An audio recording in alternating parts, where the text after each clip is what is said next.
was, along with the aneurysm, was taken out in one session. And the external carotid features and everything, they were separately glue embolized. So it's a little bit longer video, but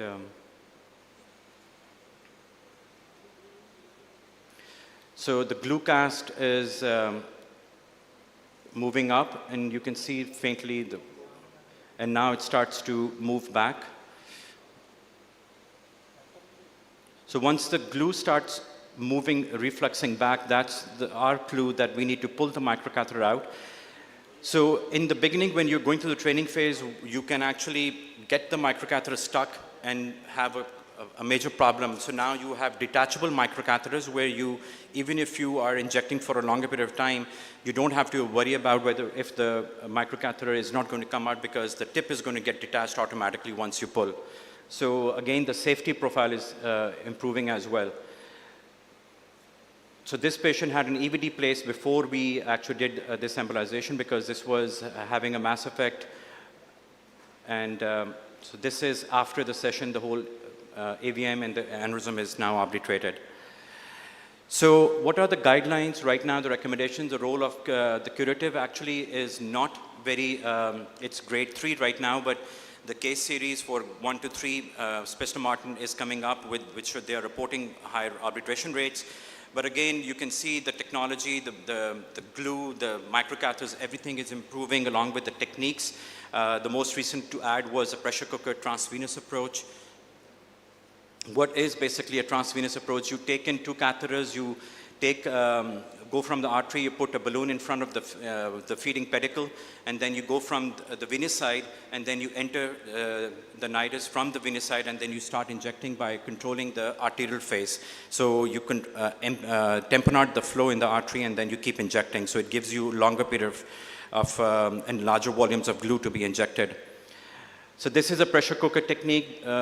Basically, instead of the coils, you can put a balloon in the draining vein, create the pressure, and then start injecting with another microcatheter which has been parked before the balloon comes up or the coils come up. So as far as the pre-op embolizations is concerned, it is a good treatment modality to reduce the size of the aneurysm. You can take out the AVM margins and deep compartments. As far as when to do the surgery after the embolization, the studies have shown around 3.5 days. You can actually take the patient to OR after the embolization. So average 7 days. Within the first 7 days, you can take it. This is the case from PINS, since I also work there now, Punjab Institute of Neurosciences. So you can see before and after. You can see how the filling in the basilar is after we shrunk the AVM nidus. And this patient went for surgery a day after the embolization, and it was completely resected without any problems. So both for endovascular and surgery, nothing was done. This is a glue cast that was injected. And so the patient went for, and we had a 1-month follow-up recently, and the patient was doing pretty well. This is another case where a young person being treated for migraine headaches, excessive vascular risk factors, so they kept on thinking on the lines of the migraine, but when the imaging was done, AVM was found. So in this case also, it was, since it was a single artery feeding vessel, so it was glue embolized, followed by surgical resection, and this patient again did very well. So what can you do in the acute settings? Unlike the brain aneurysms when they rupture, where you do want to treat them as quickly as possible, the AVMs, the only time when you want to do something acute is if you know that there is an intranidal or a flow-related aneurysm or a fistula. Bleeding risk is secondary to venous stenosis. And also keep in mind that why the acute endovascular treatments for AVMs are not really advocated in the beginning is that because of the mass effect of the blood, sometimes you can actually decrease the size of the AVM nidus, and then these tend to come back again. So that's why it's better to have the patient stabilize unless there is a risk. Again, for large AVMs, you can do targeted or palliative. You can decrease the morbidity mortality, improve some of the quality effects. And again, as far as the recommendations are concerned, this is a grade 2B. Where if the patient falls in any of these 3 categories, you can consider endovascular. Lastly, this is a case, a CT angiogram on a 33-year-old. This was 5 years ago, this CT angiogram, so at that time he was 28 years old. Based on the CT angiogram, he was recommended radiosurgery. He underwent radiosurgery, and then in October in Lahore presented 2 pens with the same side intracerebral hemorrhage. And when we did the angiogram, so you can see that there is, in the feeding artery, there is a small tiny aneurysm. And on the 3D images, you'll appreciate that there is an intranidal fistula as well, just because of the flow. So even after 5 years, this is the DSA angiography, and you can see how quickly, and we can see in embedded in the AVM nidus is a fistula. So this is probably the reason that he bled, because he had 2 reasons, aneurysms and the fistula. So this can be, endovascular can be an adjunctive therapy to radiosurgery to reduce the size of the nidus. There is now a little bit of a controversy about using onyx, because primarily the onyx does not permit for the gamma knife and even also for cyber knife for accurate planning, because it creates an artifact. So, but if you have special artifact subtracting software, you can do these things still, and but I'm not sure like whether these are available in Pakistan. And there is some also evidence that you can reduce the flow within the intranidal fistula even after the radiosurgery, like the case that I just showed you. So with that, thank you so much.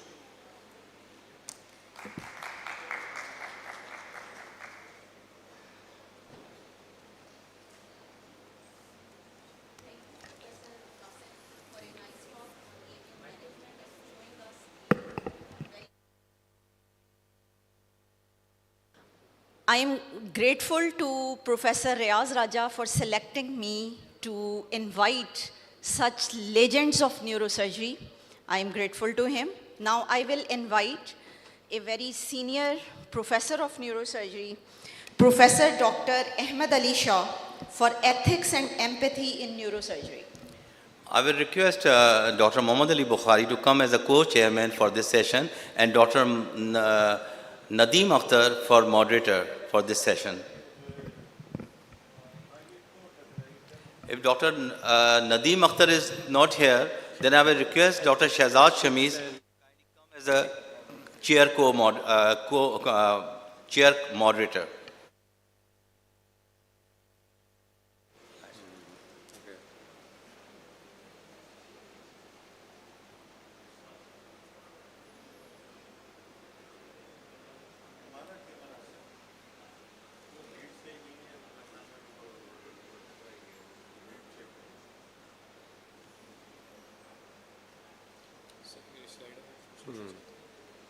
Slide से यहाँ से नहीं होगा? ठीक, thank you very much. Chairman, ladies and gentlemen, a very unusual topic for neurosurgery. We don't really talk about it because perhaps we believe that it should come naturally to somebody who has come into medical profession as a choice.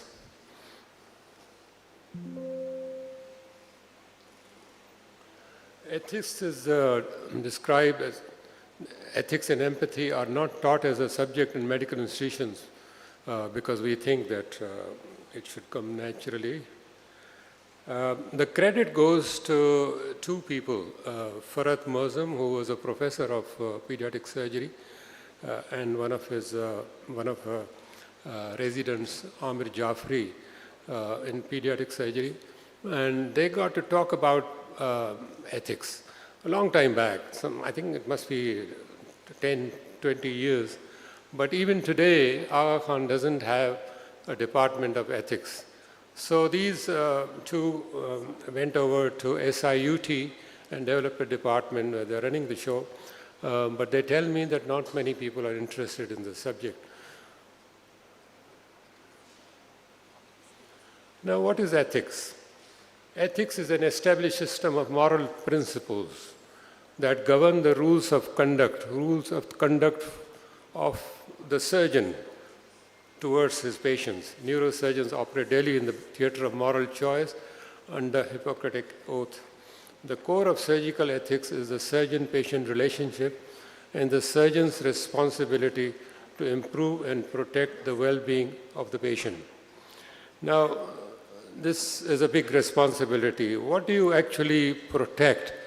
For many years, I used to sit in the theater for many hours, from the time the patient went into the theater and the time that he was extubated.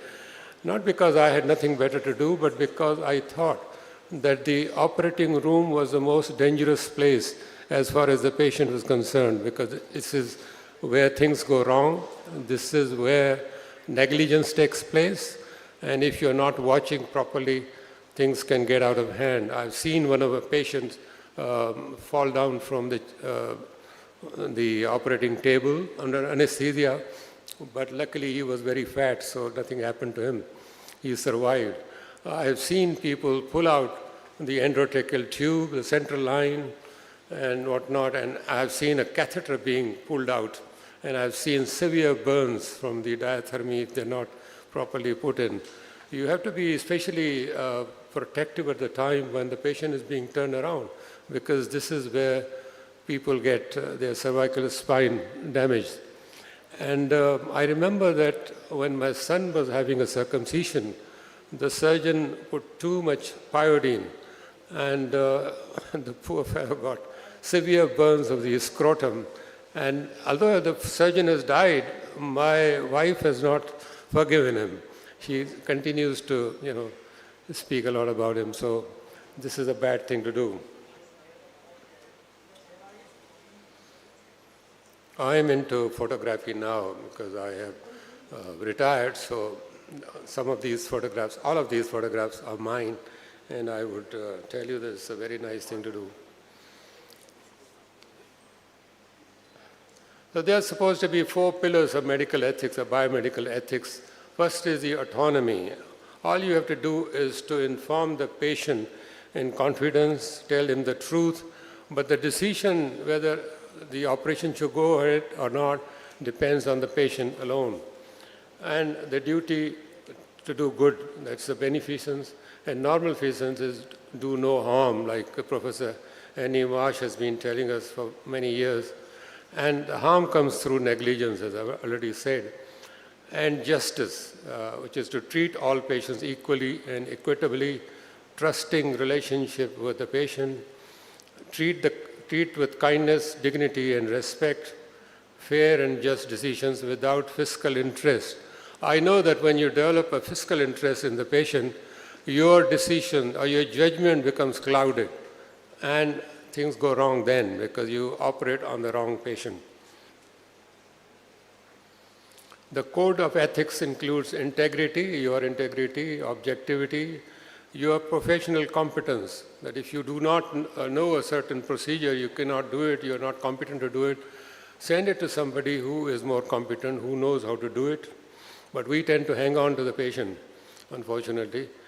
And confidentiality, because everybody who comes to the hospital asking about the patient, people tend to give them the information, which is wrong. You should only talk to the immediate family. And of course, you must behave professionally. Now, what is empathy? Empathy could be genetic or it could be acquired. If you are a psychopath, then you have chosen the wrong profession, obviously. Empathy is the ability of the doctors to build a rapport with the patient and family, which builds trust and improves outcome. We all know the science of medicine, but very few people know the art of medicine. Ability to connect with the patient, see the disease from the patient's perspective, and try to alleviate their fears and anxieties. Most of the people are not educated in this country. They come from far-flung places. They are confused. They are worried. And you have to explain it to them nicely that, they will be looked after. And obviously, compassion and connection are necessary to build confidence in them. Principles of empathy: eye contact, a smile doesn't cost much. Show compassion and kindness, listen to them carefully. We tend not to listen to them, and we are talking to other people while they are giving their history. Understand their body language and their illness. They become very tense, so you can always change your words or modify them if you think that the patient is worried about what you are saying. Accept responsibility if things go wrong. Doctors have this habit of putting a blanket over things when things go wrong. We should accept it early, because if you delay the acceptance of confidence, things go wrong, things deteriorate further, and eventually when you accept the responsibility and take the patient back to the theater, already there are too many complications. Be polite, and human touch, of course, is very important. Communication, because we always say, when the patient takes us to the court, we say there is lack of communication, there's a problem with communication, we're not being nice to the patient. Help the patient and the family through their trials and tribulations. Obviously, when the patient comes, he is worried. He comes from a long distance, and particularly when a child is involved, very emotional. And you have to put them at rest. You have to help them financially also, take them to the financial department in the hospital, try to help them and see that they go through this thing with you. So in conclusion, a neurosurgeon has to be polite, pleasant, protective, compassionate, and basically a good human being. Thank you.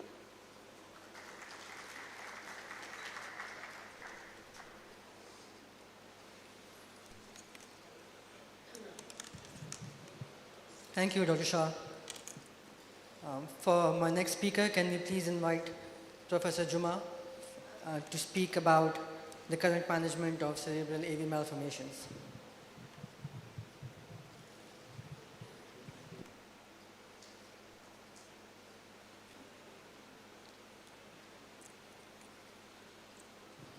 Professor Rashid Juma, he is teacher of teachers. When I was resident in 1994, I had a chance to attend a one-week course organized by him, and he was so fluent on every topic of neurosurgery. I don't know actually what is his topic of interest. Welcome, sir. Thank you, Bukhari sir. Very kind of you. Thank you, Shazad. So, I was invited by Riaz to give a talk, and partly because of my own interest in the area of cerebral AVMs, and partly because I think that neurosurgeons unnecessarily, in my opinion, shy away from taking on these challenges because they believe that this is perhaps not a neurosurgical condition anymore, and that other co-practitioners should be doing this. My own sense is slightly different, and I believe that we need to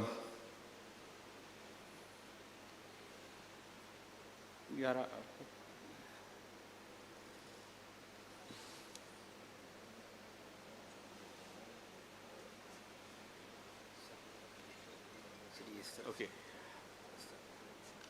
I think that we need to, first of all, improve our understanding of the natural history of the condition. And there's no better place to start than this seminal study from Finland, where populations are very stable over a period of time, and 160 patients who had bled with an AVM were followed for about 24 years with almost complete total follow-up. And the first thing that came out of this paper is that the rebleeding rate was about 4% per year, and the mortality of the hemorrhage was close to 3% per year. But the interesting thing was that there was no difference in the incidence of rebleed of death, regardless of the presentation with or without evidence. In other words, if you had a seizure disclosed AVM, it kind of tended to have the same kind of lifespan or life history. And the other thing, of course, was that the interval between the initial presentation and subsequent hemorrhage was almost 8 years. So obviously, the younger you are, this condition assumes more important dimensions. Yeah, I don't know why.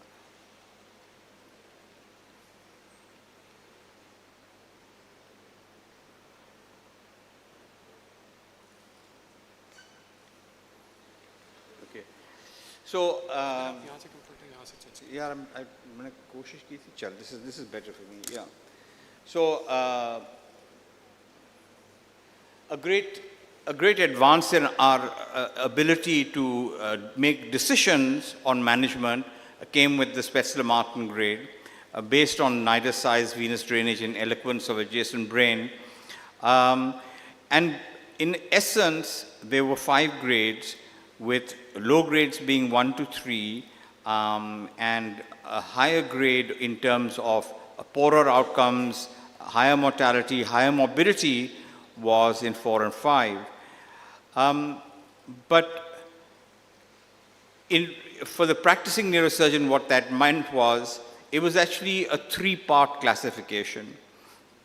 Because in Spätzle-Ponce's publication, or when they reviewed the same data, the ones that had 1 and 2 Spätzle-Martin grade could be classed as 1, as A, I beg your pardon, and 3 was class B, and 4 and 5 were class C.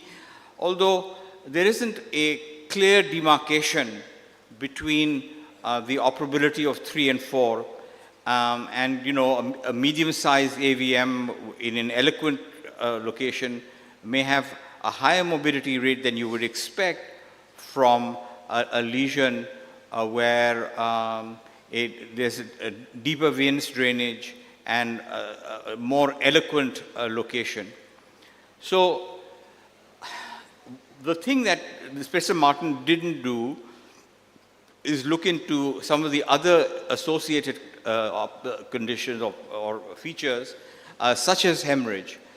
So in patient selection, not only is the age important, but the perforating artery supply, and as I'll point out a little later, the nature of the nidus. But presentation with hemorrhage presents a more pressing issue because the time to rebleed starts ticking from the moment this has happened. When you look at AVM, it's very important to try and define the nidus anatomy. And the nidus anatomy, the 2 features to my mind, one is how tight or ragged are the borders of the AVM. Is it compact or is it diffuse? That's the question you have to ask yourself.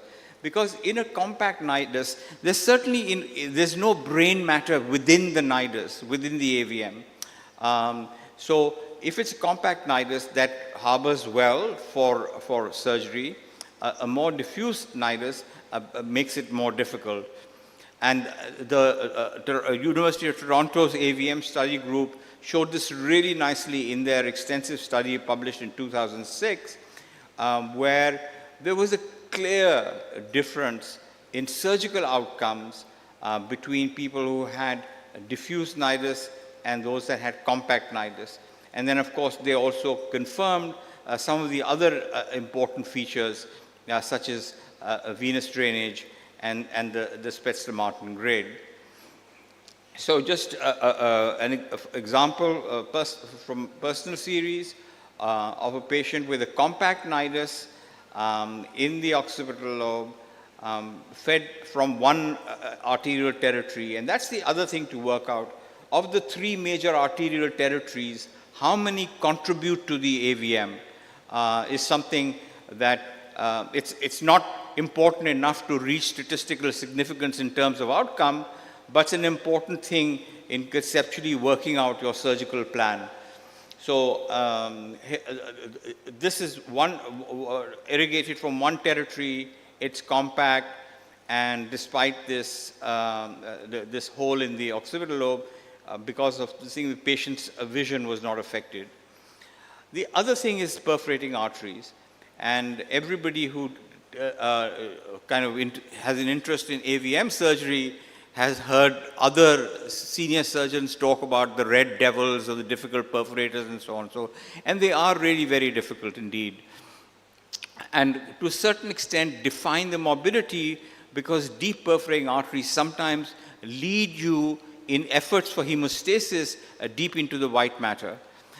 So apart from hemorrhagic presentation, young age, compactness, the absence of deep perforator supply is identified as a good predictor for microsurgical resection.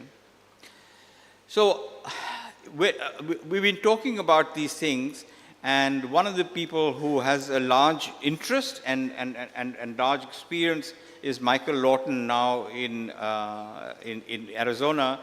And he has kind of added one or two things to the Spetzler-Martin things, and they have now what they call the LY, which is the Lawton-Young scale, which is used to assess risk of intervention.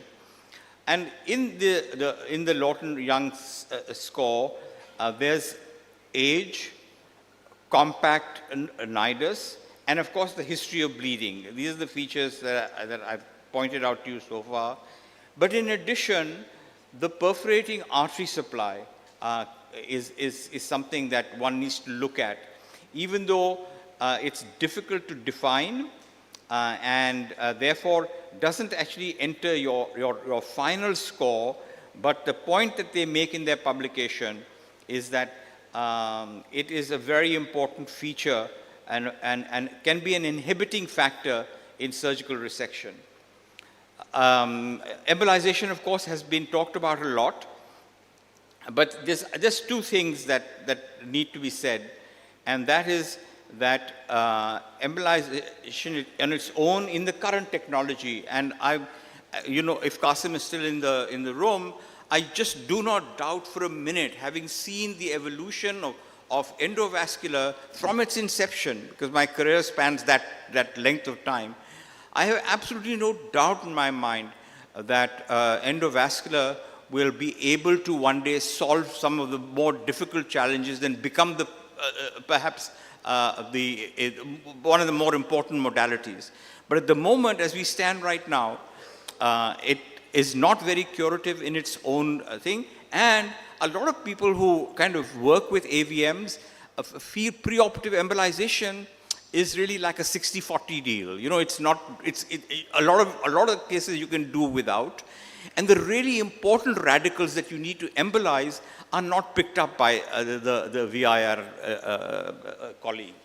So embolization is very good, but one must always remember that it does have it is a source of morbidity. Embolization is not without risk. And preoperative embolization, you can do it, but as long as you remember that it does contribute, it has a morbidity of its own, and of course it jacks up the cost, which is something that we're always struggling with. I just want to share a particular image, a series of things. These are 3 different angio images. The one on one on my left is the native patient. The second is after a first session of embolization, and you can see in this that in the second image, the one at the bottom, you're beginning to see the lenticular striate perforators going to the deep side of the AVM. And then after a while, after this second session, after a while, when they come back and look again, it has not occluded, but not only that, now the lenticular striate looks really inhibiting. You see, if I have to chase this in, I'm getting into the internal capsule for sure. So embolization needs to be done not as a standalone, particularly when you have a complex AVM, but done in conjunction, like was being said by the previous presenter, in a surgical center where they're going to do it within a week. What about radiosurgery? So I think that there are, in the US in particular, radiosurgery has not had as great an impact on AVMs as it has had in Europe, and quite frankly, amongst the people who can get to it, far more in Asia, in Indian subcontinent and in China, where somebody pointed out to me that in Chinese, there isn't a word for surgery. And in Hindi and Urdu, the word for surgery is derived from the Latin.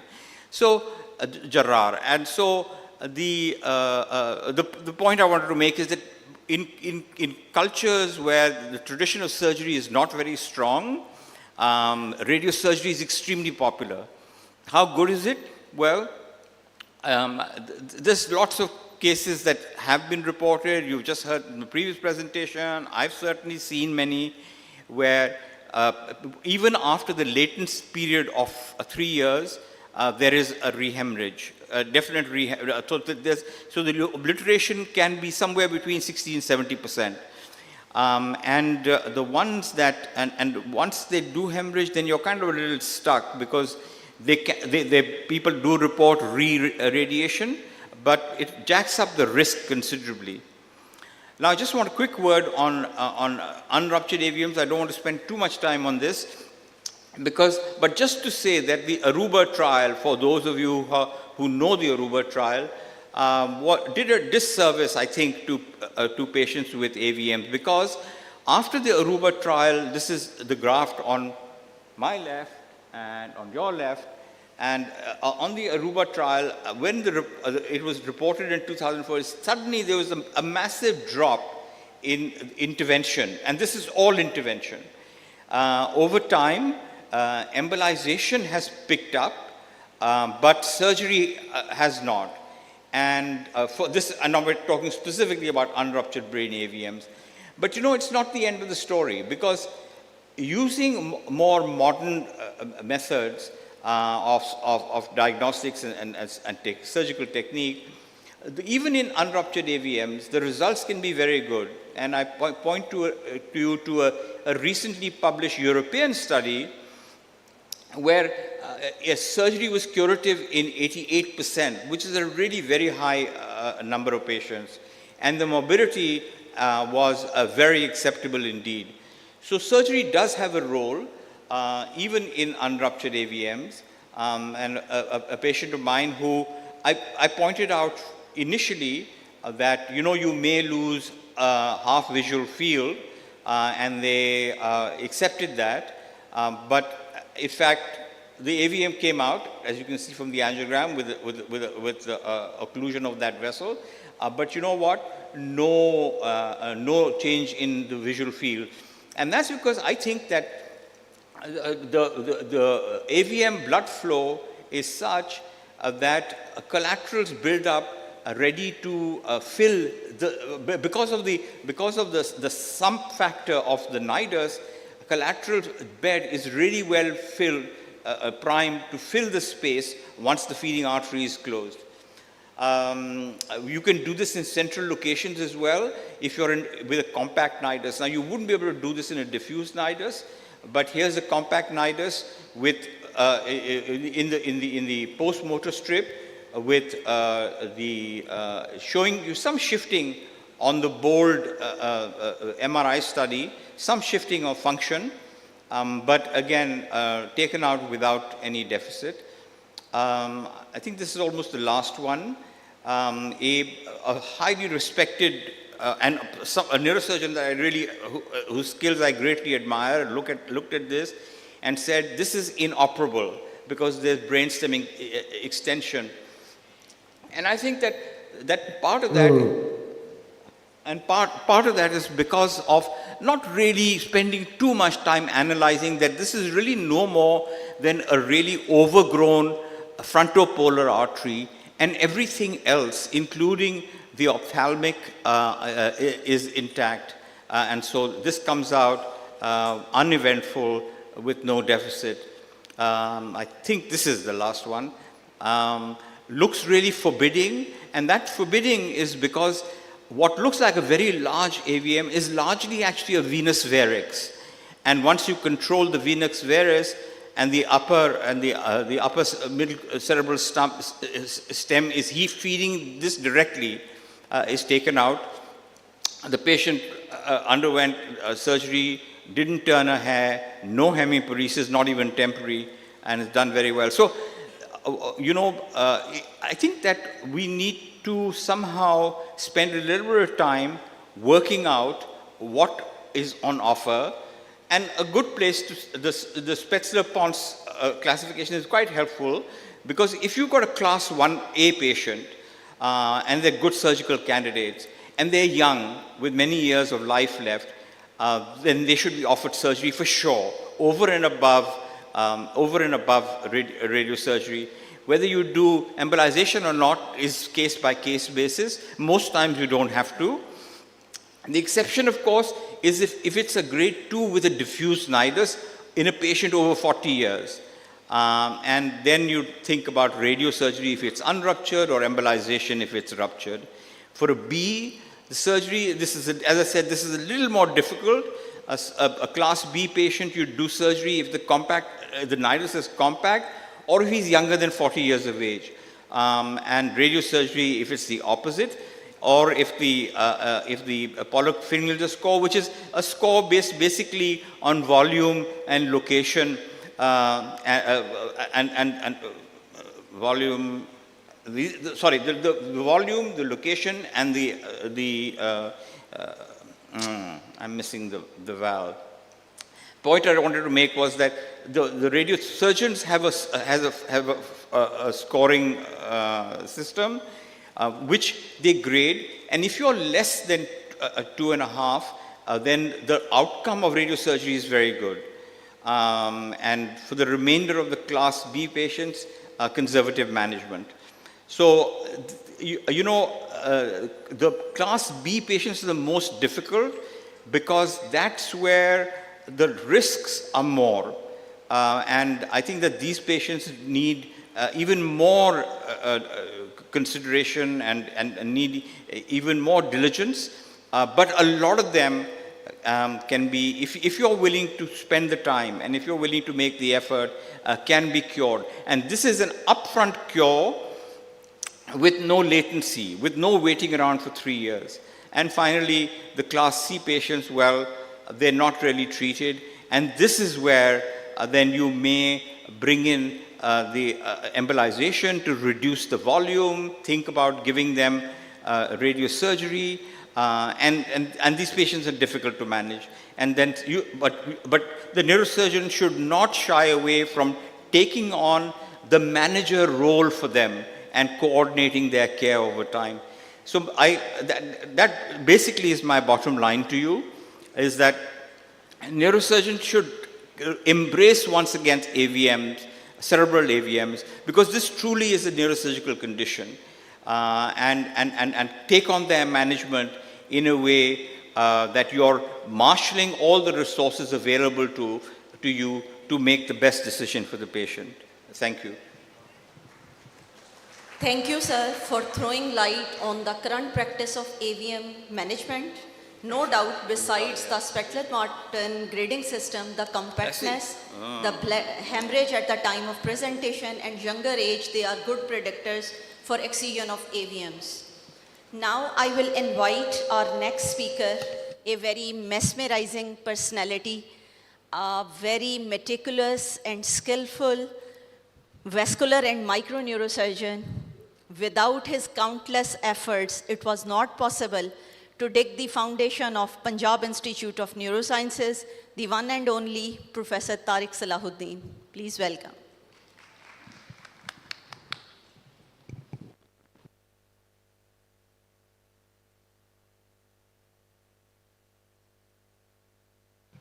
Dr. Tariq, before you start, can I just say that all of the speakers in this session are very senior. So we've had this discussion within ourselves that none of us are willing to remind the speakers that you only have 10 minutes in between the talks. So, but just to put it out there, every speaker only has 10 minutes and we are way beyond our schedule. Thank you.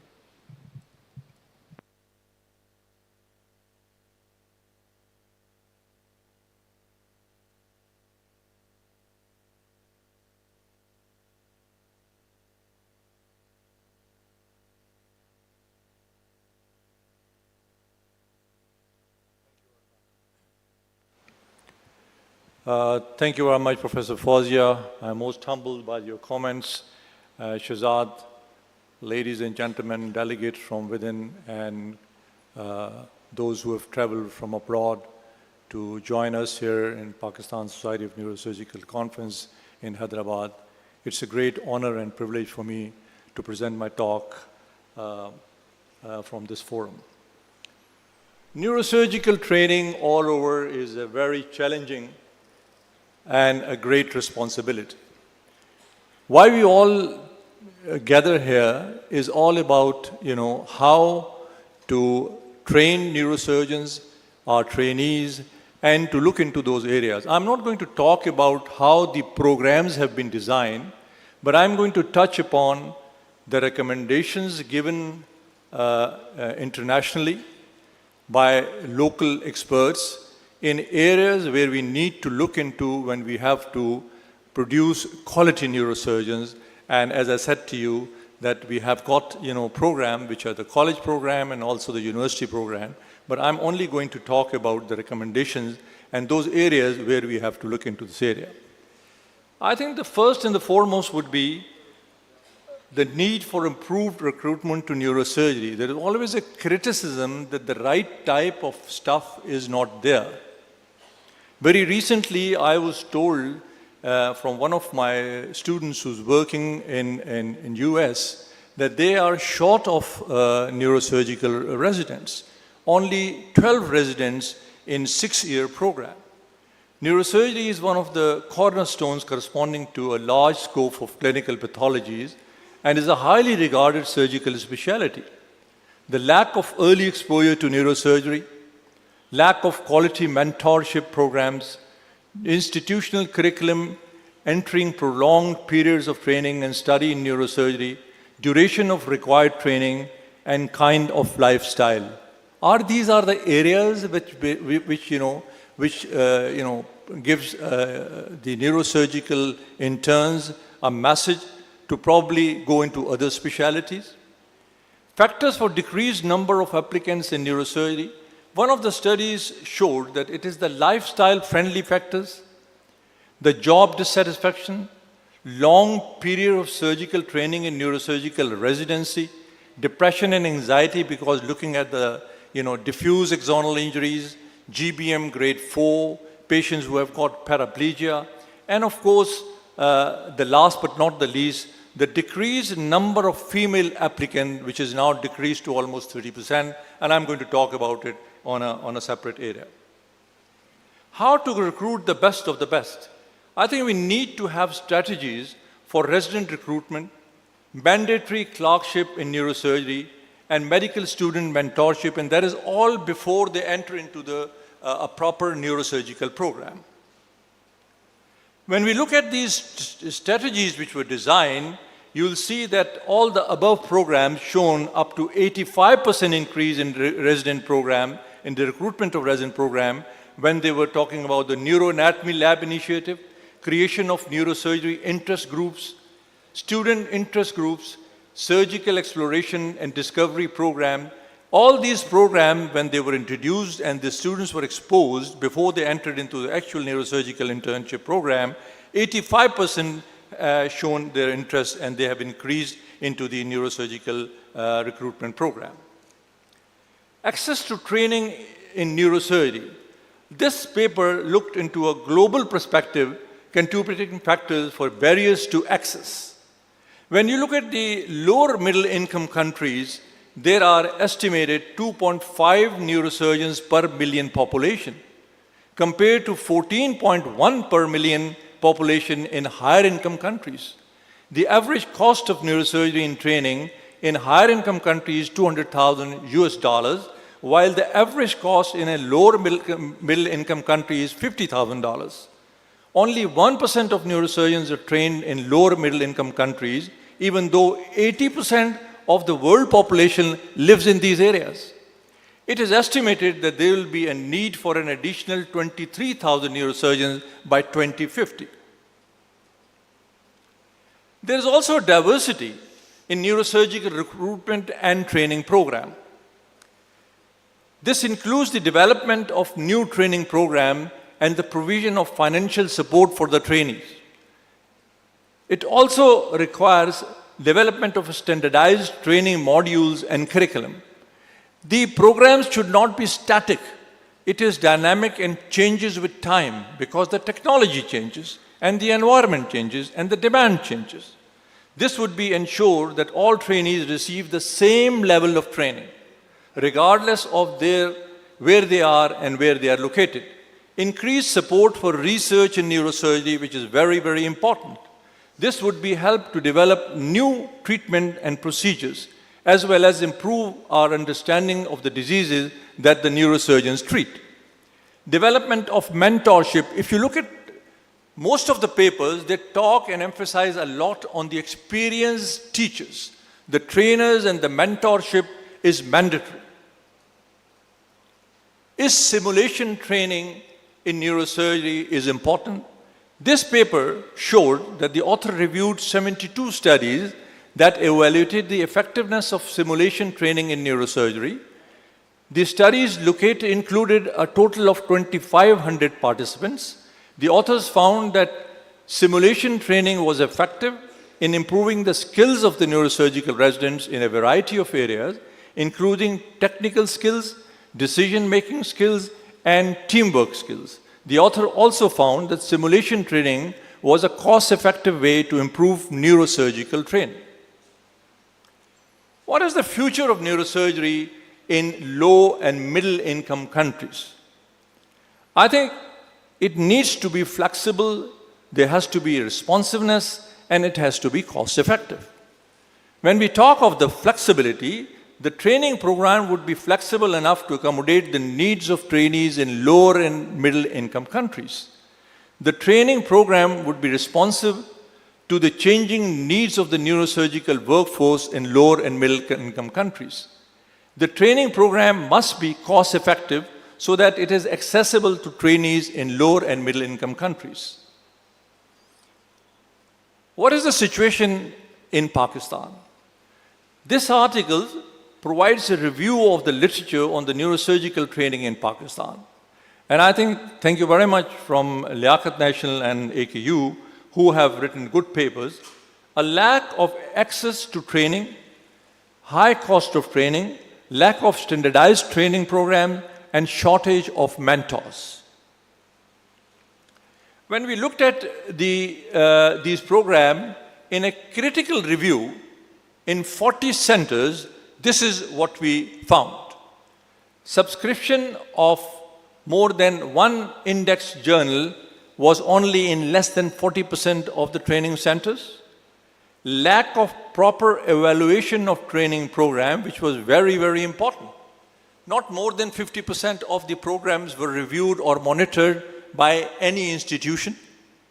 No exposure to neurosurgical navigation technology in less than 70%.